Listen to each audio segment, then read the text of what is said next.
दोस्तों, Indian modern history में हम ब्रिटिशर्स के इन्वेजन को ही भारत में की सबसे बड़ी साम्राज्यवादी ताकत समझते हैं। ऐसा इसलिए कि इन्होंने इंडिया के एक बहुत बड़े तबके पर लगभग 150 साल से भी ज्यादा राज किया था। मगर क्या ये कहना पूरी तरह से सही होगा कि उस समय यानी भारत में सिर्फ केवल ब्रिटिशर्स ही राज कर रहे थे? जी नहीं।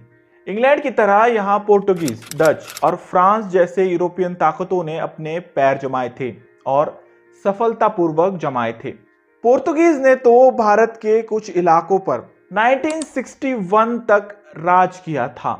असल में देखा जाए तो वे पोर्तुगीज ही थे जिन्होंने समंदर के सहारे यूरोप से भारत में आने का रास्ता ढूंढा। एक Portuguese navigator Vasco the gamma का समुद्री रास्ते से भारत आना पोर्टुगीज की ताकत के बढ़ने की शुरुआत थी। इनका प्रेजेंस इंडिया में 400 साल से भी ज्यादा रहा है। वो बात अलग है कि वे as a imperial power Bharat में काम नहीं कर रहे थे। पोर्टुगीज ने भारत में नई तकनीक, वास्तुकला के डिजाइन्स और कुकिंग टेक्निक को इंट्रोड्यूस किया। तो चलिए जानते हैं इनके बारे में इन डिटेल में। इंडिया में पोर्टुगीज का उदय देश के इतिहास में एक महत्वपूर्ण मोड़ था। 15वीं सदी के अंत में पुर्तगाल यूरोप की एक महत्वपूर्ण नेवल पावर बना। वैसे उस समय सारा यूरोप ही भारत से व्यापार करना चाहता था, मगर उसकी पहल पुर्तगीज द्वारा की गई। 1497 में वास्को द गामा एक पुर्तगीज नेविगेटर लिस्बन से एक छोटी नेवी के साथ सफर पर निकला। मकसद था समुद्र के रास्ते भारत पहुंचना। लंबे और कठिन सफर के बाद वास्को द गामा अंततः 1498 के मई में इंडिया के दक्षिण पश्चिम किनारे कालीकत पहुंच गया। पुर्तगीज के भारत में इस पहले कदम के साथ साथ यहां के लोगों में कुछ मिलीजुली प्रतिक्रियाएं दिखाई देने लगी। कुछ लोग या स्थानीय राजाओं के नजरिए से ये एक सीधे साधे लोग थे, तो कुछ के लिए एक लुटेरी कौम थी। हालांकि वास्को द गामा ने यह सोच लिया था कि उसे अगर भारत में अपना कदम बढ़ाने हैं तो उसे साम दाम दंड और भेद के साथ चलना होगा। यही वजह है कि पुर्तगीज के भारत पर हुए अत्याचार भी इतिहास में झलकते हैं। फिर आया 16वीं शताब्दी का दौर। इसकी शुरुआत में यानी 1502 में पुर्तगीज ने कैलिकट के खिलाफ एक सैनिक अभियान शुरू किया, जिसके बाद उन्होंने 1503 में इंडिया में अपनी पहली व्यापारी पोस्ट कोची, जो आज का कोची है, स्थापित किया। यह इंसिडेंस पुर्तगीज के इंडिया में उदय का प्रतीक माना जाता है। अगले कुछ दशकों में पुर्तगीज ने इंडिया में अपने प्रेजेंस को काफी हद तक बढ़ा लिया था।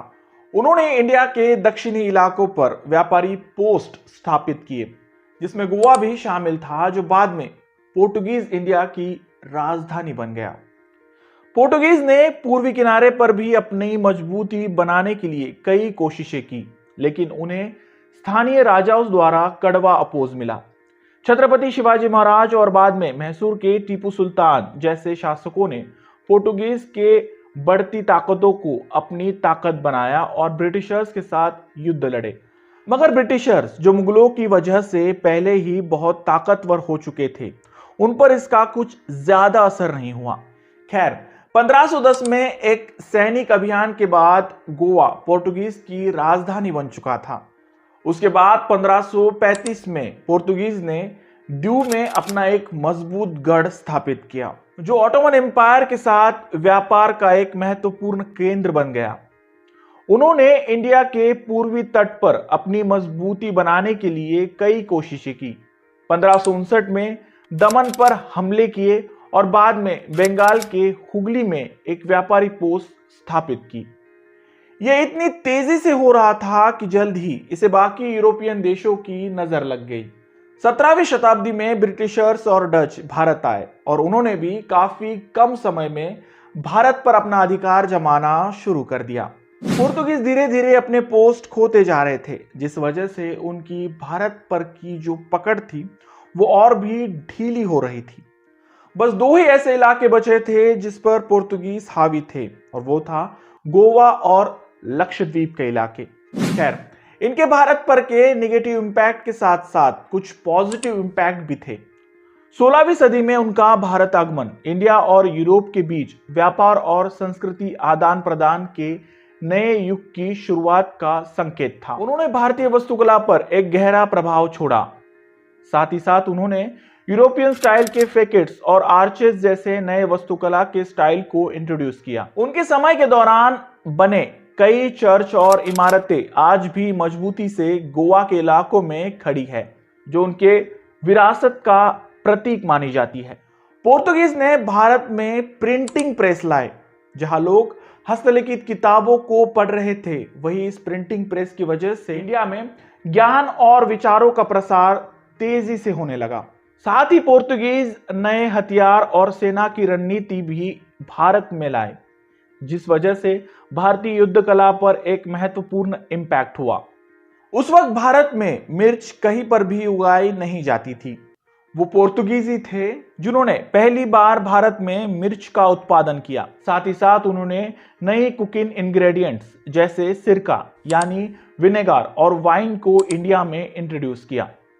इनका भारतीय भाषा और साहित्य पर भी प्रभाव रहा। उन्होंने भारतीय शब्दकोश में नए शब्द और वाक्य इंट्रोड्यूस किए। साथ ही साथ भारतीय साहित्य को पोर्तुगीज लैंग्वेज में कन्वर्ट किया, जिसने भारतीय संस्कृति और विचारों को यूरोप तक पहुंचाने में मदद की। वायलिन, जो आज के समय इंडियन क्लासिकल म्यूजिक का one of the integral part है, उसे भारत में लाने में भी पोर्तुगीज का ही हाथ था। भारत में क्रिश्चियनिटी का प्रसार भी सबसे ज्यादा इन्हीं के द्वारा किया गया था।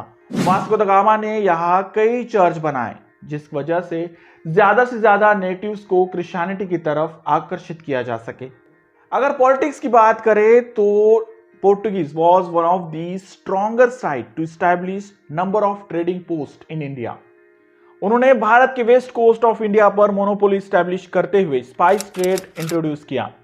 साथ ही साथ उन्होंने कई फोर्ट्स का भी निर्माण कराया ताकि एक स्ट्रेटेजिक अप्रोच के साथ खुद के एम्पायर को सिक्योर किया जा सके।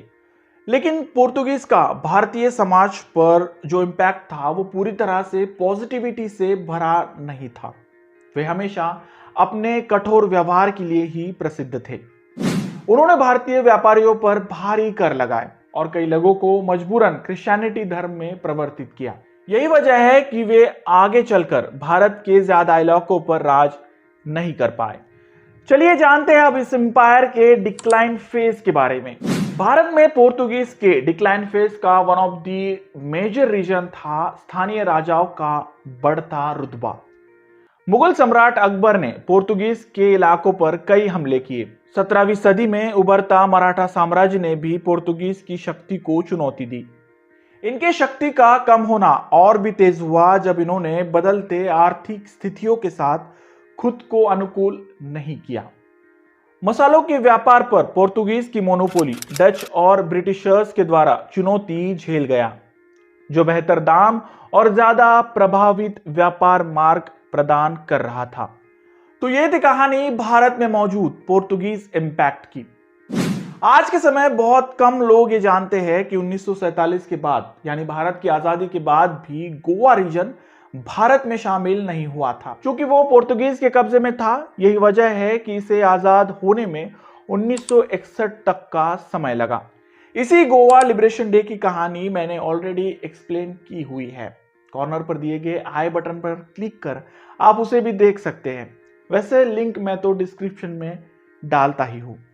खैर, इसी पोर्तुगीज की कहानी के साथ वक्त हो चला है आपसे विदा लेने का। मिलते हैं अगले वीडियो में ऐसे ही किसी इंटरेस्टिंग और हिस्टोरिकल टॉपिक को लेकर। तब तक के लिए stay happy and keep watching my channel. Thank you.